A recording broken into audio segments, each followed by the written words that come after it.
Hi guys, James at Rampant Lion Reviews again for you today with another beer review. For this one, we are going to cross the Øresund once again, and we're going to go back to Copenhagen in Denmark and revisit a brewery that's featured on the channel many times before. I've had some really nice beers from these guys over the years, quite a few different styles, but I think it's definitely fair to say that this brewery are best known for their New England hazy IPAs, and we've had many nice examples of those over the years. But the beer that we're going to have a look at today is a style that I've never had from them before. It's a style that I very much like, and in fact, this was the style that really started off my whole craft beer journey. So to see one produced by this particular brewery really piqued my interest. So I'm really curious to see what this one is going to have in store for us, and definitely cool to see them trying this style actually. So yeah, hopefully this is another good one. Hopefully it makes for an interesting review, and I hope that you guys enjoy my take on this beer as well. So yeah, for this review then, we are going to head over to Copenhagen, like I said. We are going to go to Herlev, to the northwest of the city, and we're going to have a look at another beer from Gamma Brewing Company. So this particular beer is called Cold Smoke. It comes in at 5.6% ABV, and this one is a Rauchbier. So yeah, a smoked lager beer, this one. But yeah, this is one of their Christmas releases for December of 2021, and I got this beer at the Beer Hive in Amager in Copenhagen. So a big thank you again to Jessica for keeping this beer aside for me. And do make sure you go and check out her shop. She's lovely, good knowledge about beer, and they've got a great selection of Danish and things from abroad in there as well. So I'll try to remember to put the link to their Facebook page for you in the video description below. But I think they're going to become my kind of regular supplier of Danish stuff going forward. That will be pretty cool actually. But yeah, let's crack on with this one then and see how we go. Definitely nice to return to Gamma, and as I said, very curious to see how their take on a Rauchbier goes. So, as always with my reviews then, I'll tell you a little bit about the brewery before we taste the beer. If you want to get straight to the tasting, just fast forward. All the usual links are in the video description below. That's the brewery website, the link to my other reviews that I've done from Gamma Brewing Company before, and you will no doubt see more added to that list in the near future. But there's all the usual social media down there. If you want to see more reviews, do please consider subscribing to the channel. The whole channel, of course, has a geography-based tagging system, so you can go into the homepage and search for beer based on country, city, state, county, province, prefecture, whatever it is you happen to be interested in.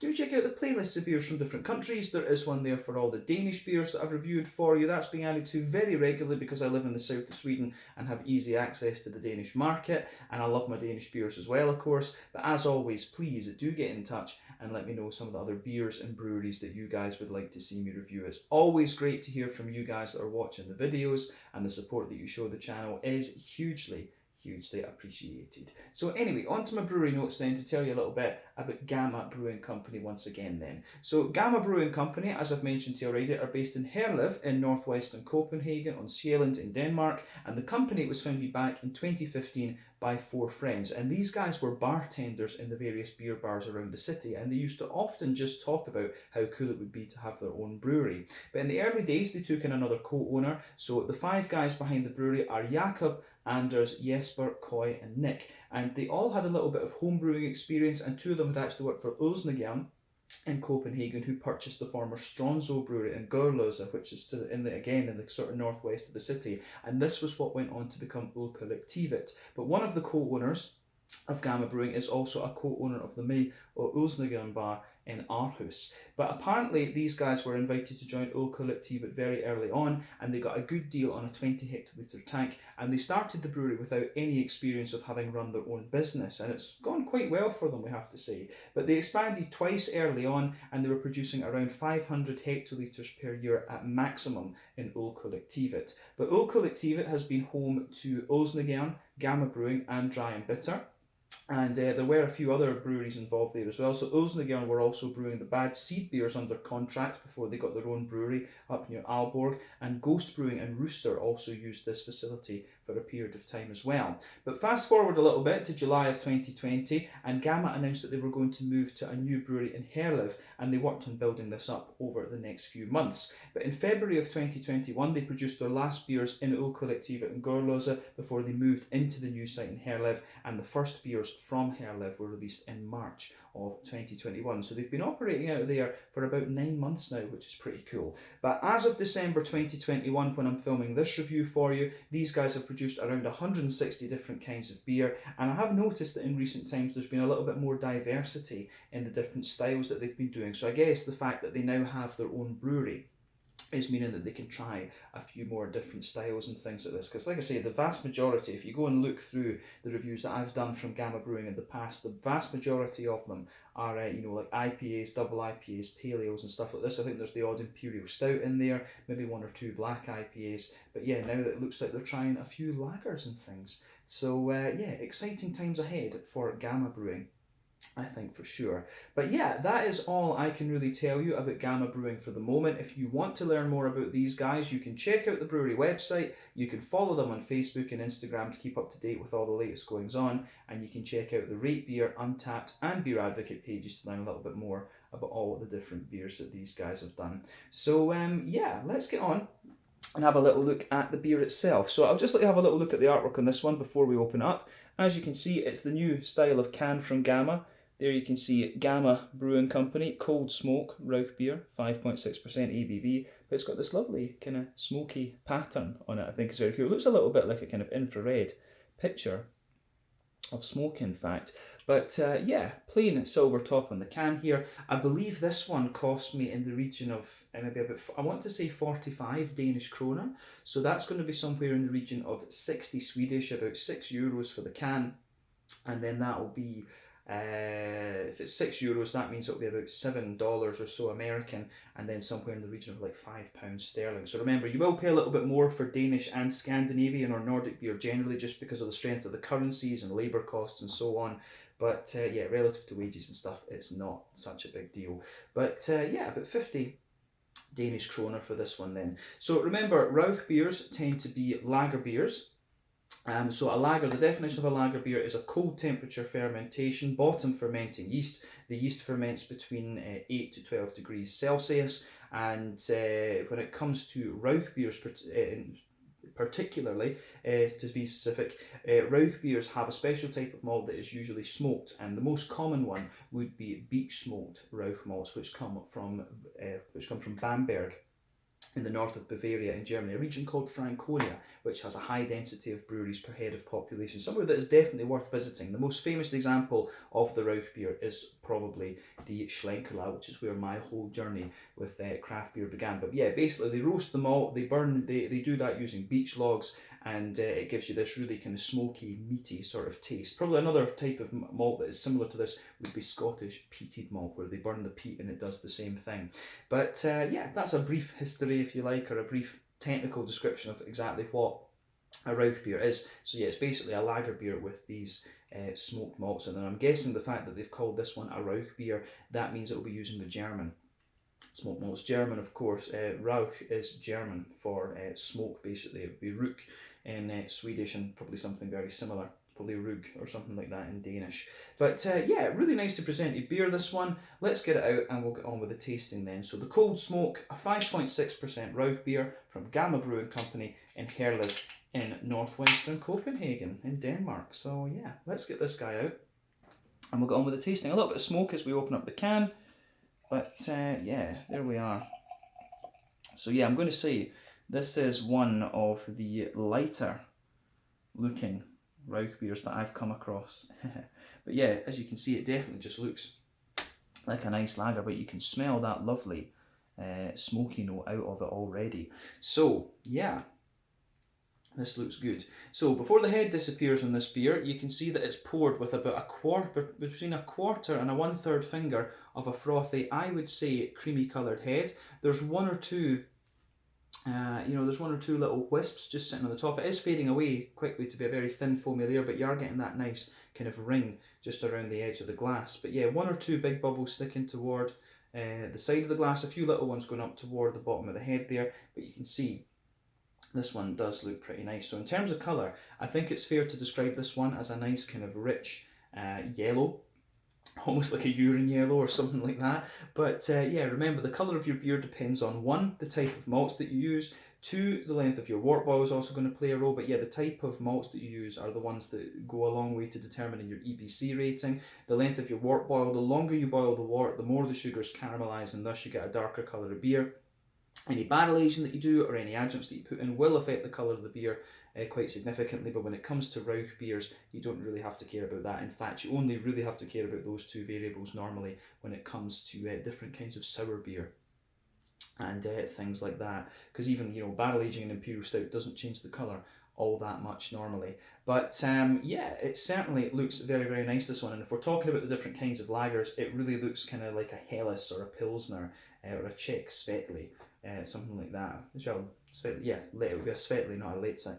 So yeah, looks like a nice kind of Helles blonde lager sort of thing. A little bit of a natural haze to it, but that is to be expected with a lot of craft beers these days. You get a little bit of that kind of unfiltered sort of thing going on. But yeah, certainly looks the part, this.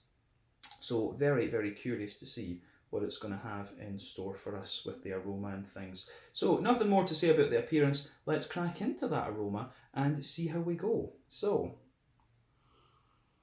ooh, yeah. That is Bamberg Rauch malt all the way. Now, the really famous maltery in Bamberg is called Weiermann. And you can go and get a tour of this old historic factory. It's this really quite prominent red brick building. It's a really nice old building, actually. They've got their own pilot brewery and things like that. But if you go to Bamberg and try Schlenkerland, Spezial and the other Rauch beers, I do recommend that you go and get a tour of the Weiermann brewery company. They're a huge malt supplier to many, many places across the world. They've got a beer shop there with beers from everyone that they supply around the world, which is pretty cool. But yeah, the aroma of this is lovely, and for me it's very nostalgic. You'll notice this if you've watched the channel for any length of time. There's certain beers that just resonate with me because they've got that kind of nostalgic factor to them. But yeah, this is absolutely lovely. So, it just smells like a typical Rauch beer, this one. Let's break this down for you and just explain it basically. Let's do that.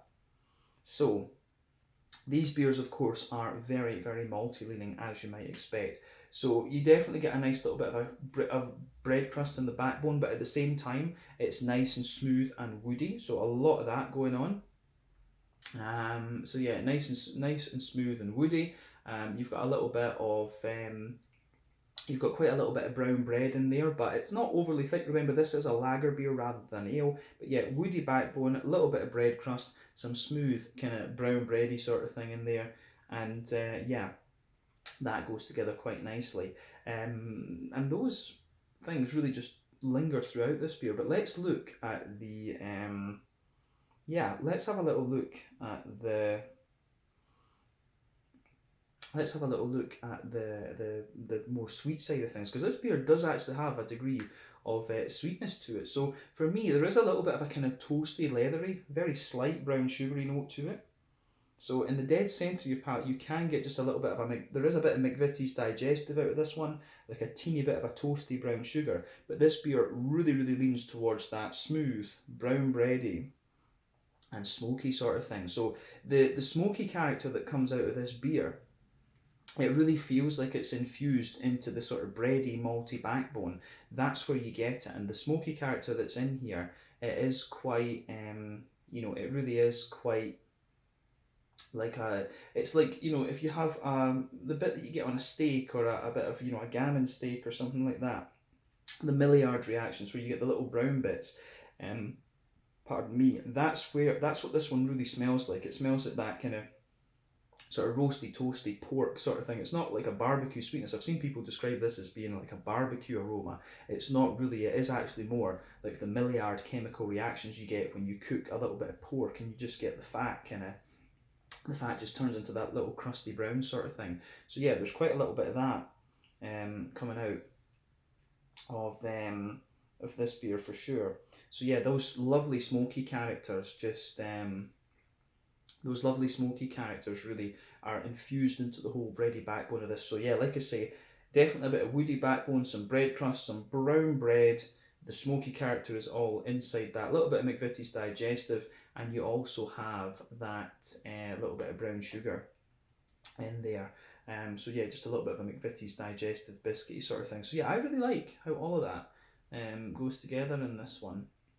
But yeah, aroma wise, on the malty side of things, this one gives you everything you would expect. I'm pretty sure this will be Weirmann Rauch malt in here. It's something that I've experienced quite a few times, having been to Bamberg a few times, and it really just lingers with me, to be honest. So I do like that. But yeah, on the hoppy side of things then, and I will say straight away, this one I'm pretty sure is using some kind of German noble hop. Exactly what one though, I'm not 100% sure. But yeah, on the hoppy side of things, the green component is very, very familiar.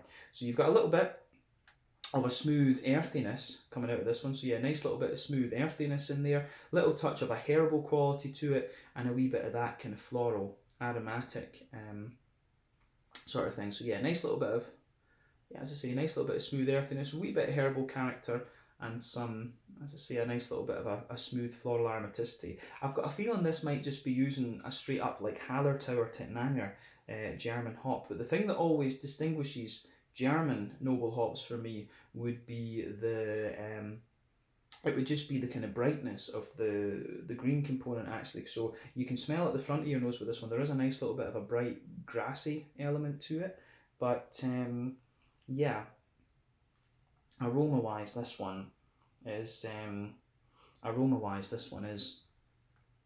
really quite nice in a sense. So yeah, I think this beer for me, it does get a big thumbs up in that sense. The green component is quite nice and it is quite smooth, but you do get a wee bit of brightness from the grassy character. So a wee touch of earthiness, smooth herbal quality, a little bit floral, and a nice wee bit of a kind of grassy character as well. But yeah, I do like how this one goes together on the hoppy side of things too. On the fruity side of things, it's kind of what you'd expect. I mean, you get quite a few different styles of beer that use these kind of Rauch malts. I mean, you can get the Weizens, you can get Doppelbocks and Bock beers, and there are a few others, of course, out there as well. Like you get smoked imperial stouts, but yeah, the fruity notes out of this one are kind of what you expect. I mean, it's got a little bit of a kind of peary sort of thing, a little bit of a dried pear type quality to it. There's maybe a teeny little bit of a kind of oily apple or something. But yeah, I think that there's not much else to say on the fruity side of things. This beer is all about the kind of smoky, bready character, if you like. But yeah, for me, fruity wise, a bit of an oily pear, a bit of a dried pear underneath, and a wee bit of a kind of appley sort of thing too. But yeah, this beer, I think, goes together very, very nicely in that sense. So yeah, I think we can leave it at that for the aroma. But as I always say, take a little bit of time to enjoy the aroma of the beer before you get stuck into it. That's always half the experience when it comes to craft beers and whiskies and sakes and things like that. So yeah, definitely keep that in mind. But yeah, I think it's about time that we had a taste of this one then. So this is the Cold Smoke, a 5.6% Rauchbier from Gamma Brewing Company in Herlev in northwestern Copenhagen. Let's get stuck into this one and see how we go. Slange, skål, cheers.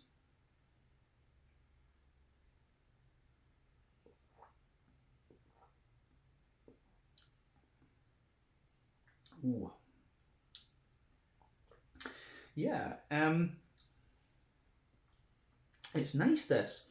What I'm going to say about it is, the first thing that comes to mind is, I mean, this as a Rauch beer, generally speaking, normally when you try Schlenkerla or something, this is going to absolutely just, Schlenkerla will absolutely blast you and saturate your palate. This one is a little bit of a more kind of nice, just palatable, drinkable version of this style. So yeah, I think this works. And I mean, I can see why Gamma would choose to take this approach when they did this beer, because obviously a lot of their regular drinkers are used to, a lot of their regular drinkers will be used to the IPAs and the imperial stouts and things like this. This is a beer style that will be quite alien to a lot of the regular Gamma customers. It actually reminds me to a degree of a Rauch beer that I had from a Japanese brewery called Fujizakura. Fujizakura Heights Brewery, and their one was really nice, just really light and drinkable. That's what this one is like. It really reminds me of that Fujizakura Heights Rauch beer that I had quite a few years ago in Japan, and that is a bit of a firm favourite of mine. So yeah, this is Quite interesting in that sense. So this, if you're interested in sort of smoky flavours in beer, this is definitely a sort of beer that you could start off with and really learn what it's all about. But it gets a thumbs up from me. I like how this one goes about its business, that's for sure. So yeah, this one, in terms of Rauchbiers generally, this is just a very light, easy drinking one. So yeah.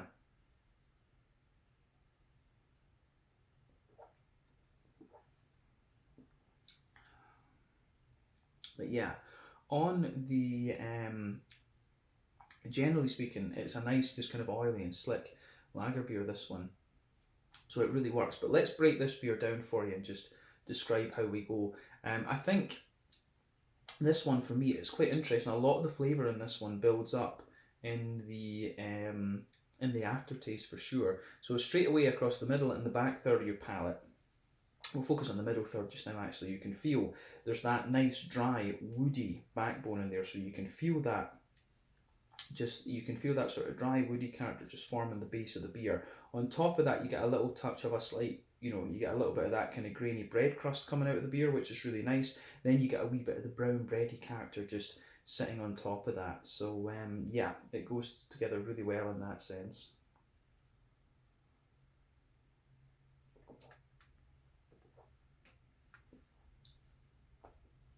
So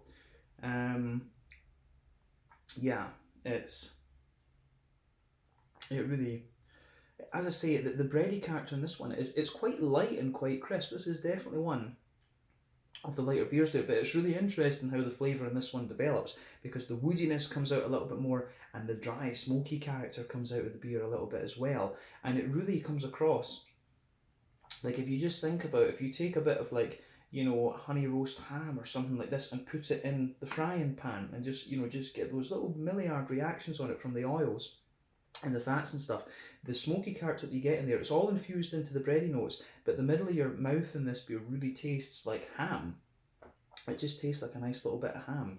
So I really do like how that goes together in this beer, and on that note, it gets a big thumbs up from me. So yeah, it's a really nice drinkable one actually. Now in the dead centre of your palate, I would say there's a teeny little bit, if you go to the on top of the kind of bready characters in this beer, there's like a little circle in the middle of your palate for sure. So it's almost like a toasty biscuit. There is a wee bit of sweetness right in the dead centre. And remember, when it comes to alcohol flavours in beer, they always just give you that little bit of they always just give you that nice little bit of sweetness. So yeah, nice little bit of an oily kind of McVitie's digestive type sweetness there in the dead centre part. That covers the alcohol, but then as they move further out toward the edges of the palate there, it's got a little bit more of that McVitie's digestive biscuit sort of thing. So yeah, I do like how that goes together in this one. The middle third of your palate, I think, is very, very nice. So yeah, definitely when it comes to Rauchbiers, this is definitely one of the more light and drinkable examples that I've come across. It's certainly nowhere near the kind of Märzen, the Schlenkerla Märzen, or it's maybe a little bit more like the Spezial, if you like. It's a little bit more like that, but potentially even lighter. Like I said, the one that this really reminds me of is the Fujizakura Heights Rauchbier from Japan. But yeah, this is very, very nice for sure.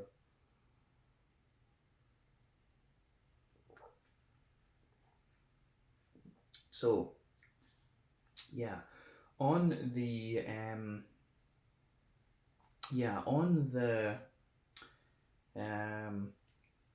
the back third of your palate, then let's focus on that. I think we've said everything we need to about the middle third of your palate, but as I say, the kind of woodiness and the smokiness of this beer just gets stronger and stronger the further into the aftertaste that you go, and that is one of the things with these Rauch beers, is they are quite saturating in terms of the palate. The only thing you can really drink after this would be like a big imperial stout or something like that. You have to drink something really big and dark after this, like a Doppelbock or whatever. But yeah, it does go together very nicely.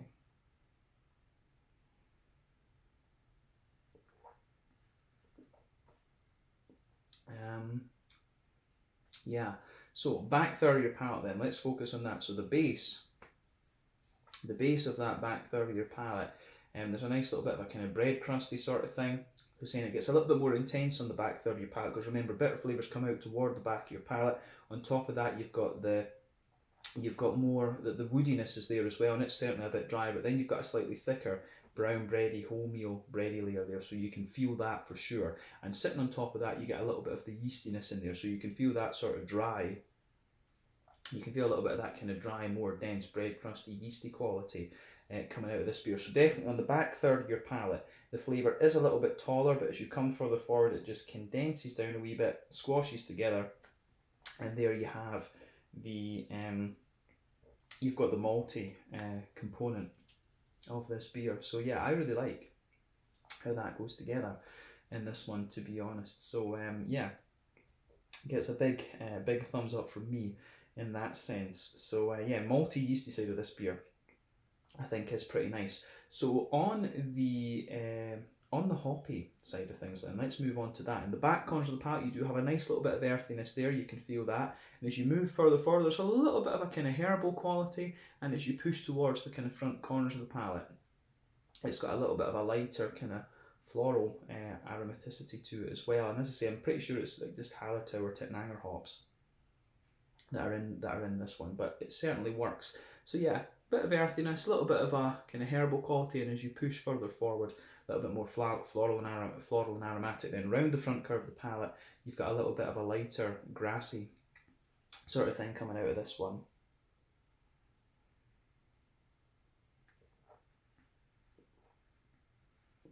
So yeah, the green component of this is very, very nice for sure.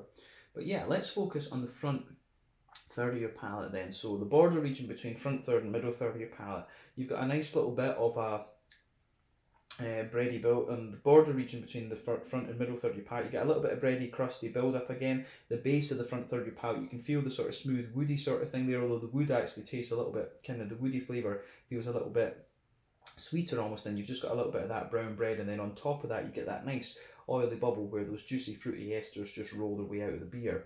And for me, this one, it is pretty much like a kind of oily, dry, peary character that you get out of this one. I think that's all that we are really getting on the fruity side of things.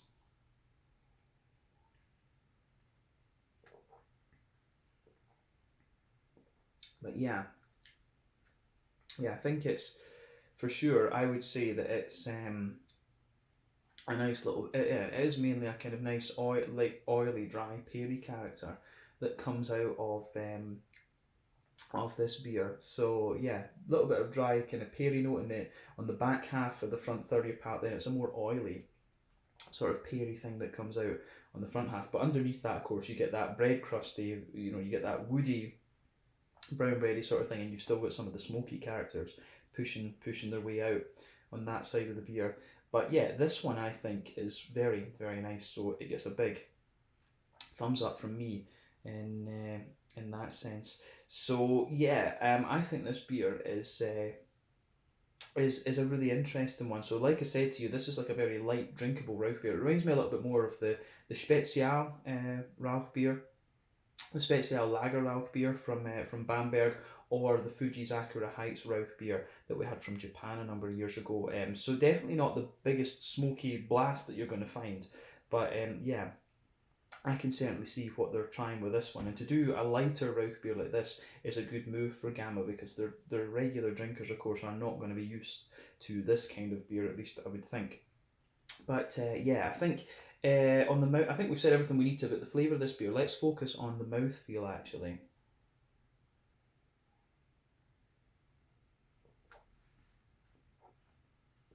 So mouthfeel wise,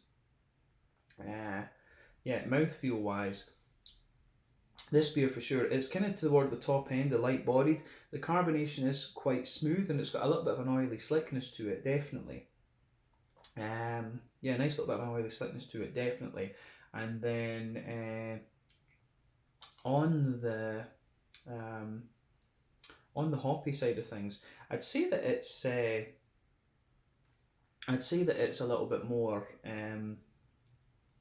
There's not too much bitterness to this, but I think it might have about 20-25 IBUs, somewhere in that kind of region, because you do get a wee touch of dryness out of it. But again, that suits the beer. This one really wouldn't suit having no IBUs. Definitely not. But in terms of the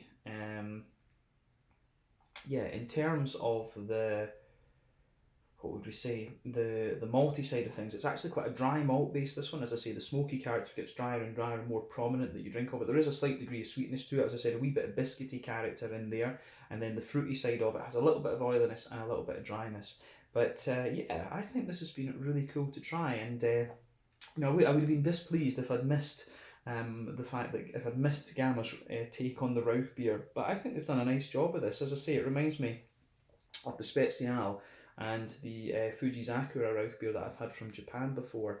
But yeah, I think we can leave it at that for this one. So this is the Cold Smoke, a 5.6% Rauchbier from Gamma Brewing Company in Herlev in Copenhagen. I've really enjoyed this one. Just be aware when you drink this, it will saturate your palate. So if you are planning this, drink a nice Imperial Stout or something like that after it. But yeah, this has been really cool to try. But once again, thank you for watching my beer reviews. Until the next time, please like, subscribe, share, all the usual YouTube stuff. Let me know your own thoughts on this beer in the comment section below. Let me know what your favourite beers are from Gamma Brewing Company, and I'm sure we'll return to these guys at some point soon. We'll need to have an IPA from them because it feels like a while since we've had a good IPA from these guys. But yeah, thank you again for watching. Check out my social media, check out Gamma Brewing Company's social media, and do make sure you go and visit the Beer Hive in Amager in Copenhagen should you get the chance. Slàinte, skål, cheers, and see you guys in the next review of the Cold Smoke from Gamma Brewing Company in Herlev, Copenhagen, Denmark. See you soon.